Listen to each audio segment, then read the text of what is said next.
Hi guys, this is Bill from Spencer1984.com with another update to the Duel Peterbilt. I got quite a bit more done on the chassis and engine this past week, and also started on the cab. Taking a look at that first, I cut off the top of the AITM resin hood so that you'd be able to see the engine. And it's a snug fit, but everything fits, so that's what's important.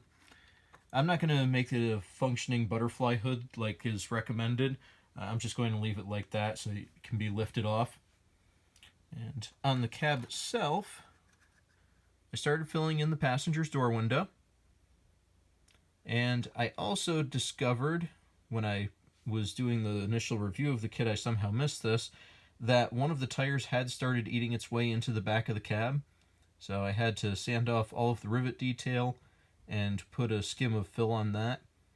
I'll be sanding this off, and if there's any more spots that need to be taken care of, I'll do that next. And then I'll put the rivet detail back on, and that should take care of it. And finally, for the chassis and engine, I've got this all assembled now.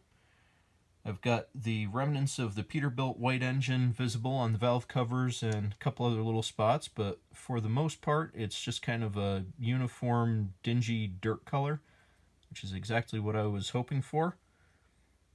It's a little bit lighter up top, but then as you roll around to the bottom, it's almost a solid grime color.